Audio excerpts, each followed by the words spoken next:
Hello po mga kakain. So ngayon nandito naman si Kindness guys sa aking bakuran. So ngayon po kasi kung napansin nyo po medyo maganda na po ang weather sa Japan.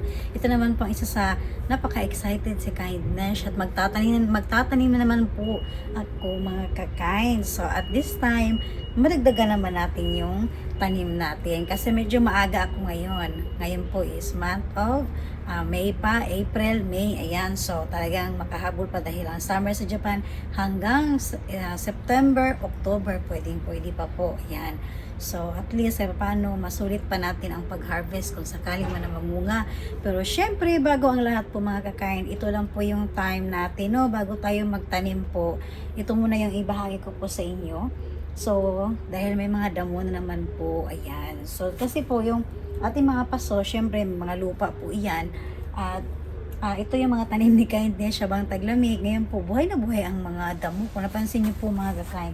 So, madalas ito yung mga binabahagi ko po sa inyo. Ito yung vlog ko po, no? Na naglinis ako ng bakuran. Pero, medyo, ano na tayo ngayon? Medyo relax. Hindi katulad nung una. Ayun, kung napansin niyo po, di ba? May ano na tayo, artificial grass na po sa bakuran. So, palibot na po itong mga kain. Hindi katulad noon talaga na ang bilis tumubo ng mga damo. Pero ngayon naman, konti lang yung nilinisan natin. Konti na, dali lang to na malinisan at pwede na agad makapagtanim. Okay? Yan po. So, samahan niyo pa ako mga kain sa aking vlog po. Hindi tayo malis ng bahay ngayon dahil gusto ko munang magtanim po. Para naman kung sakaling pasyal-pasyal tayo, at least kito paano, no? May mga nakikita na ako sa bakuran ko po. Alright?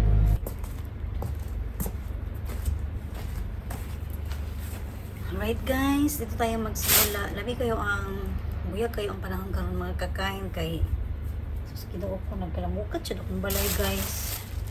Digit lalim, mas maay na lang gid no kay maliit lang bahay ni Kindness ba. Kung malaki siguro guys, katulad ng sa brother-in-law ko. Malaki yung bahay niya tapos yung lupa niya rin. Kaya nga siniminto niya. Hindi nila mahabol-habol eh. Buti nandyan si mama.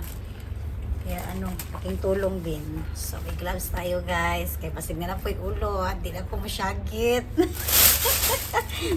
As long di ko ma-surprise. Ayan. Uy. Patigas ka. Okay. Buyag mo kayo ni mga yuta guys.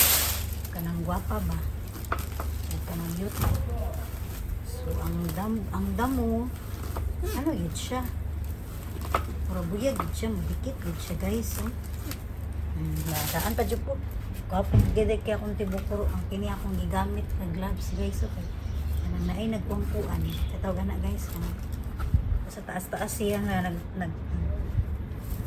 sana. Kini yung butong na ro. Kanang, sige tawagan na mga pagkain. Kanandagan siya kanang tiil ba nagkamang-kamang. Diba? Basta mo na guys. Okay. Ayan. Kailangan siya sanggot no? So, tagpila na ang ron. Magkano na kaya yung mag-journal ba? Pila na kaya ron?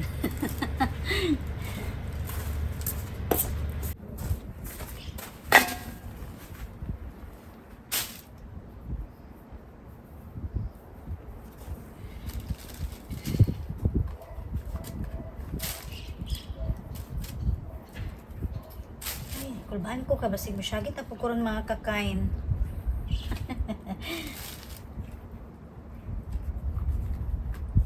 Ano ba to? Ba't ayaw? Okay. Nice, di ayaw siya.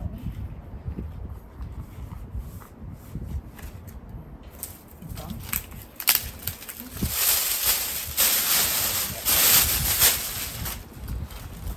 Sarap ko.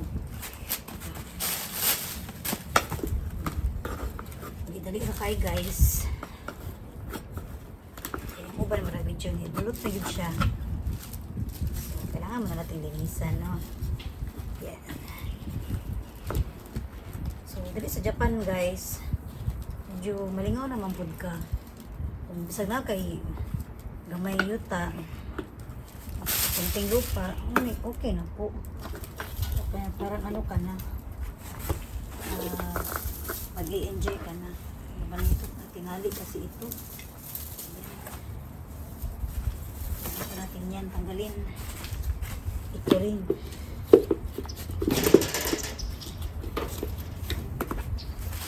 Yung trabaho ni Kyle Nash.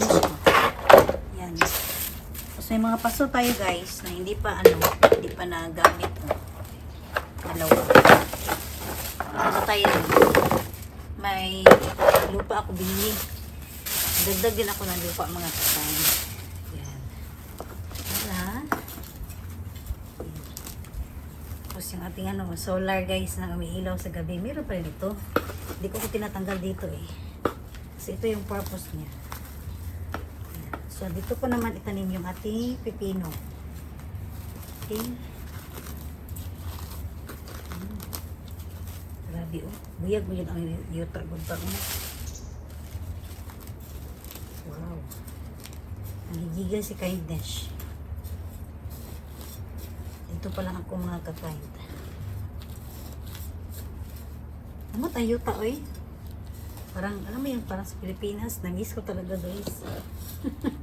Sa Pilipinas, ano? Lalo na sa school noon, yung may parang mga garden. Mga kamis. Okay. Wow. Alright. Oh, sus. Wapaka ito yung mga ka-kind. Ito siya cultivate taan. Para umiya. Hindi na lang magtanong. Hindi na siya.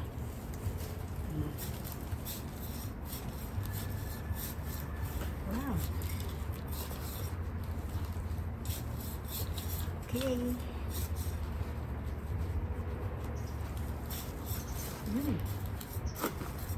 Guwapo kayo guys. Guwapo kayo yung yuta ni Kyle Nash. So napo dyan ko guys, sa pagtanong na ko karon, ay abangan nyo po. May share din po ako no na in-advise sa akin. Parang protection din siya sa mga insekto ba. So kailangan may ilagay pala tayo mga ka-kind. So mamaya after natin maglinis dito, share ko naman po sa inyo guys. Okay. Wow, nakayo ang tanom na to. Ano yun? Kay guwapa ito yung char.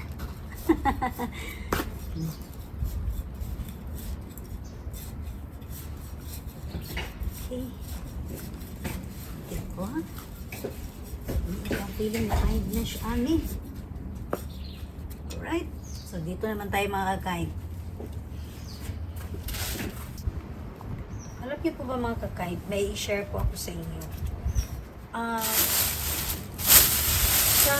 Sa Costco po, yung binibilhan ko minsan ng mga prutas ng mangga. Kung naalala niyo po, manggang no. Yan. Bali, nakabili kami ng mangga noon. Tapos, tinry namin na yung niya, yung buto niya. Tapos, ngayon, tinanim namin siya. Akala namin mamatay noong kasagsagan po na may snow kasi nilagay namin dito sa may garage lang po. Pero hindi siya natamaan ng snow kasi nasa garage. So, inayaan namin siya pero binalot namin siya ng plastic. Ayan. Ngayon, tinignan namin, dalawa kasi po yun. Buhay na po yung dalawang magkakain. Kaya ngayon, ito po yung namin, i-arrange namin dito sa bakuran kasi mainit na po. Para at least try lang namin guys, baka sakali lang na makapag-harvest tayo dito ng mangga. Okay, so maya pakita ko po sa inyo. Dito muna ako guys na side, nahin ko to. Diba, baka kaya to ang lupa eh. Kasi di mabuhi ang nasagbo.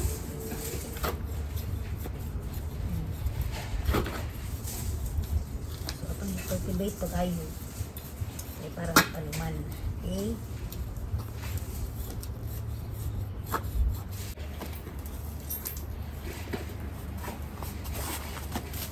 sana walang ahas. Kasi po mga kind, may ahas dito noon eh. Hindi ko lang na sa inyo noon. ko kung saan galing yung ahas na yun. Wala naman, hinayaan lang namin. Ito, magagamit pa natin to. Kasi may kamatis tayo. Magagamit natin to, guys.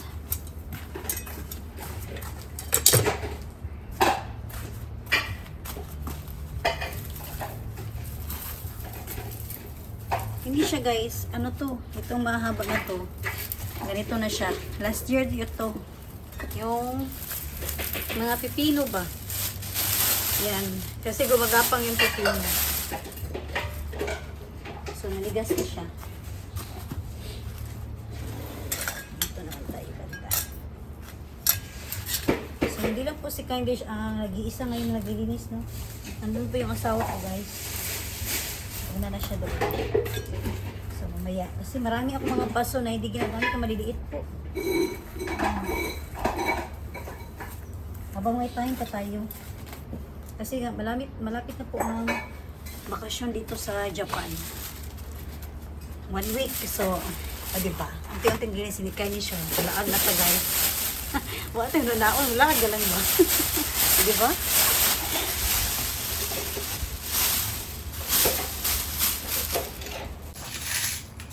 Ayan guys, dito naman part ng asawa ko. Ayan kasi, ano ba itatanim natin dito? Alugbate? Depende pa. Dito ng banda, hindi pa ako nakapag-isip ko na itatanim namin mga kakain. Ayan, yung mga nabili ko ngayon, isa paso lang muna tatanim. So ito guys, dinagdag namin ito na paso. Yan po, malaki. So ano yan? Mangga? Ilipat Para sa mangga, no? Yan. So, talagang maglinis-linis kami mga kakain. Kasi medyo tambak. Tapos yung doon naman yung iba kong mga paso. Ayun, no? Wow! O, diba? Mahaba na yung mga damo ni Kind Dish. Malaking trabaho pa. So, ito naman yung mga paso natin na hindi pa nagagamit. Yan. Ito naman. Ano to? Basura. Yan. Mga basura po mga kakain. Kanya-kanya kami ng pwesto ngayon. Patulong-tulong. Yan. So, marami pa. Nagkalat pa, guys. Yung ano natin, bakuran talaga. Ngayon pa lang to. Kasi ito pala yung ano, guys, oh, mangga. Ayan, pakita ko lang po sa inyo. Okay. Ayan, dalawa ito. So, mamaya, pakita ko lang po sa inyo, guys, kasi ilipat ito. Alright. Ayan. So, nagkalat pa talaga ang bakuran ni Kind Dish, guys. Marami pa. Malaking linisan to. Right guys, so ayan o. Medyo marami-rami na yung nakuha ni Kind Dish guys. Ito lang to guys, sa paso na to. Grabe no? Imagine mo guys kung hindi ako naglagay ng artificial grass. Grabe naman yung linisan ko dito sa bakuran ko. Di ba?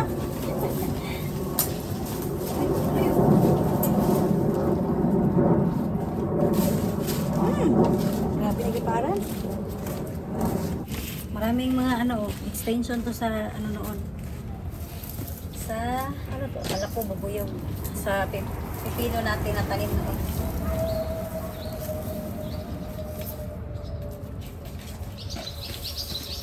So, ito lang itong mga kakain. Madali lang ang linisan natin.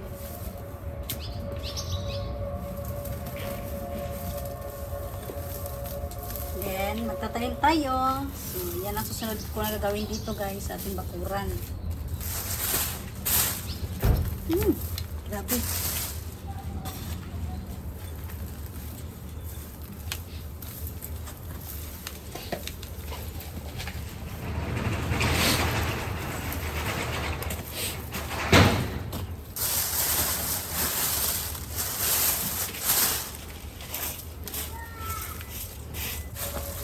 So, ito yung problema sa Japan guys. Kung magtatapon ka ng gagamitan dito, hindi po basta-basta. Yan, marami kami tatapon na payong, may mga unan, mga ano pa, mga damit. So, hindi kami pwedeng magtapon na kung saan-saan guys. Kasi bawal po yun. Tsaka may mga camera dito. Diba, mahirap na. Kaya dapat talaga doon sa paglalagyan natin ng tanim. Ano, ng basura. Tanim naman. Yan. Ito yung mahirap sa Japan. Kailangan nating sundin ang rules. Okay. Kasi mahirap na guys. Pag mahuli tayo, ay nako, mahal ang penalty po mga kakain. 50 ang lapad. Magkano ba yun sa atin? Yung basura po guys, lalo na pag kayo po tinapon na tapos pinulot nyo po baba, may rice cooker, tinapon sa basurahan. Siyempre may ano kasi yun guys, may kamera yung basurahan. Ngayon kinuha po natin kasi dati kasi pwedeng manguha sa basurahan eh. Yan. Ngayon, ano talaga, tinupad na ng Japan ang rules. So, once mahuli po tayong mga kakain na ginuha po yung rice cooker na tinapon na doon, 50 lapad po yun. Magkano po yun sa atin? Nasa 200,000. Ibig sabihin, rice cooker lang po yun na tinapon na kinuha mo. Nakabayad ka pa ng penalty. Kaya ganun, ganito sa Japan. Kaya, ano, doble ingat kami dito. Yung tao dito, nagiging disiplinado dahil ayaw magbayad ng penalty at napakamahal.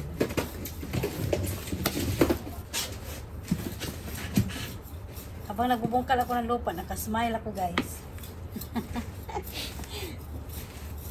Ganito siguro kung edad ng mga kakain. Gusto na lang yung farming, ganyan, di ba? Pero bakit? May mga bata pa naman na ang negosyo is farming po mga kakain. Ayan, alam niyo po ba, ito talaga ang gustong-gusto ko. Ayan. Tapos, yung mga ito, dami kong gustong planong negosyo guys. Wala lang ano sa Pilipinas. Wala akong sinong pwedeng magdala. Mahirap magnegosyo na wala tayo din.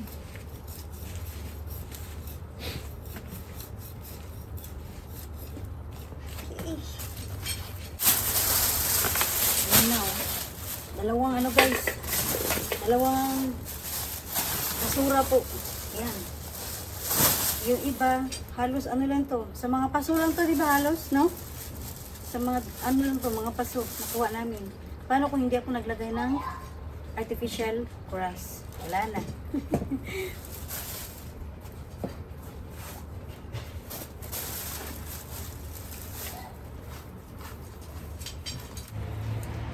Ngayon naman kumalakay. Tapos ako makatanggal ng mga damo. Okay. Pero ngayon, kailangan ko munang walisan to guys ha. Yan po. Ito naman ang isa sa mga ano na kind mesh.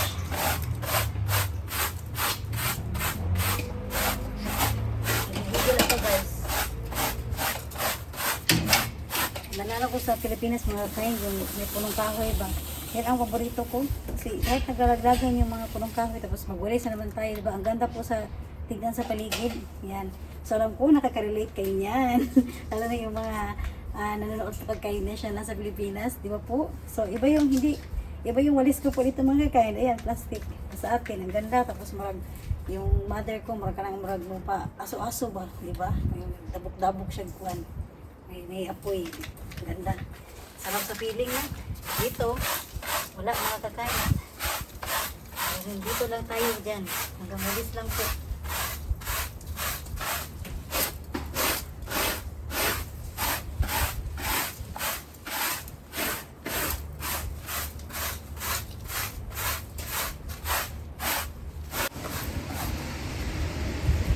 Okay guys, so update ko lang po kayo mamaya kapag matapos na po ako no. Yan, so kailangan ko rin matapos yung tumagakain. And then abangan nyo po guys, susunod po nga gawin ko po dito dahil magtatanim po tayo and actually is meron na rin po akong nabili ng mga punla. Alright, so pakabangan nyo lang po yan guys. So ngayon mamaya update ko po sa inyo lahat-lahat po, okay? Alright guys, ito naman guys is lumang sapayan ni Kindness. So ito po itatapon namin. Ang dami ka namin itatapon ngayon mga kakain. Hindi na talaga ginagamit para maluwang. So ayan po, unti-unti na po mga kakain do. Ayan. And then ito naman is tinanim ng asawa ko. Ito yung nasa may ano po, yung nakikita niyo po sa mga vlog ko na madalas kumukuha ako ng lemongrass. Doon po yan sa kanto, no? Doon tayo saan nagwawalis ako. Tinanggal niya po mga kakain. And then, lilipat namin sa paso. Okay? Yan po. So, ano, marami pang, ano talaga, no? Mga plano na tanim namin. Ayan. Alright, guys. So, ito naman yung isang mangga namin, no? Ayan. O, diba? Sana mabuhay siya. Sana mabuhay ito mga kind at makatikim tayo ng yan, galing from Japan talaga na tanim natin, no? Matikman natin yung mangga. So, ilang taon ba bago mamungang mangga? Depende. Kailan, depende no kasi sa lupa, di ba? Panahon nito may malamig. So, ano yung 1 year na kakaiba ito. yung makasalamuha niya. 1 year na ito. no? Ito yung ano namin guys, yung pinagkainan namin ng manggang hinog, di ba, Lab? Mm. Tapos, pinatuyo namin yung buto niya. Ngayon, nung pinatuyo na namin, so, nakita namin na may tendency na mabuhay siya, kaya tinanimagan namin. So, tinry namin na malamig yung panahon na last year, nag-snow, pero binalot namin siya sa plastic. Okay naman po makakain. Walang heater, pero hindi siya nabasa. Yung mga kauban, oh. Yun yung mga buto niya mga kakain. Buto, ano yun? Ay, ano yun? Yung, Uod sa lupa. yung nakita ko, di ba? White man ito. Mm-mm. Yan, oh. Ibig sabihin, mataba yung lupa. Oo. Uod ba yun? Hmm. Ayun pala nakikita ko sa kanya minsan. Yung iba naman yun dyan, yung parang... Iba yung kulay dito. Dito mga kakain, iba din. May nakita kasi ako mga uod. Sabi ko, mabubuhay kaya iyon na, ayan po mga kakain doon. O diba, ang mangga na to guys, oh.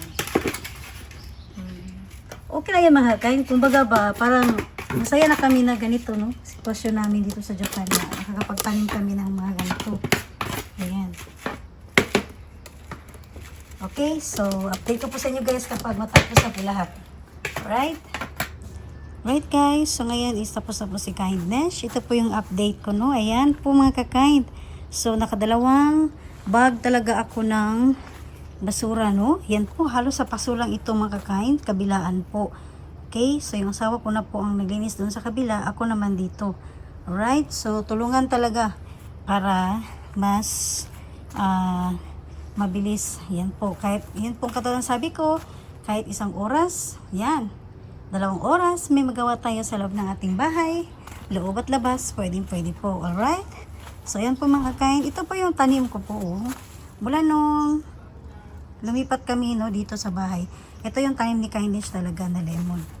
So, buhay pa rin siya mga kakain. Pero hindi lang siya namunga. Ewan ko po kung bakit. Kaya tinanggal namin yung isang tanim dito. Kaya siguro yun po ang dahilan. Ayan. So, update ko lang po sa inyo guys. Kapag namunga ito, masarap po ito mga kakain. Orange po ito. Ayan. Pero nabuhay talaga siya. Oh. Nag-survive. Kaya tinahayaan na lang po namin. Okay. So, ngayon. Ito lang yung mga update ni Kindness, no? Sa aking bakuran po. Okay. So, dito naman tayo. O, diba? So, clip ko po yung mga guys. Nandito na sa likod yung ating mga stock po ng ating kagamitan po, no? Mga needs natin. Kasi ito yung mahirap sa Japan. Papalit-palit ng gulong kapag winter or summer. Yan. So, actually, may lagayan talaga ng gulong pero hindi talaga kami pa nakabili-bili. Uy, ewan ko ba? Sa ka-BBC ba? Yung palagi yung fishing ang iniisip. Okay? Gala. Ayan po. So, dito naman. Ayan. So, hindi pa tapos mga kakain. Dito, tinanggal namin yung mga paso. So, update ko lang po sa inyo guys. Dito banda ang mga natin, sitwasyon. Yan. Ito po. So, ayan yung mga paso natin na ginagamit noon. Yan din po. So, marami pa tayong gagawin guys. Alright? Okay. Alright guys, at sa wakas, natapos na rin po ako, no? Maraming salamat po sa inyong pagtangkilik, pagsuporta nyo po sa aking YouTube channel. So, ako rin po ay humingi ng pumanhin, lalo na po sa mga nagsabaybay. Please po, abangan nyo lang po yung aking ma-upload ng mga videos. Kung minsan, hindi talaga ako makapag-upload dahil minsan sobrang busy, hindi makapag-vlog. Minsan yung weather may nag-a-adjust din sa weather. Yan po, minsan naman yung katawan talaga natin, need natin ng rest, okay? And then, minsan naman, may mga videos ako, hindi ako ma-edit agad dahil minsan talaga sobrang pagod sa trabaho, no? 10 hours every day, may OT. So, yung mata ko po need po na i-rest ko kasi ang trabaho ni Kindness, hindi lang po ako operator ng machine, isa rin po ako nagkatrabaho. Ako yung nag-check po talaga ng production. So, gamit na gamit ang mata ko po mga kakain at ang bilis po nun. So, kailangan mabilisan yung pag-check natin. So, yan po ang isa sa dahilan na minsan yung rest talaga natin at minsan naman, lalo na po nagkakaedad na tayo, ingatan din po natin yung health. So, mas gusto ko rin po minsan talaga na magpahinga. Okay? So, at maraming salamat po talaga sa mga lalo na po sa mga tumatangkilik palagi sa akin, no? Team Wealth, maraming salamat po sa inyong suporta. Palagi po kayong nakaabang sa aking mga channel, sa aking mga videos dito po sa aking channel. At ngayon po ako po yung papaalam sa inyong lahat. Maraming salamat po sa inyong panonood. Bye guys!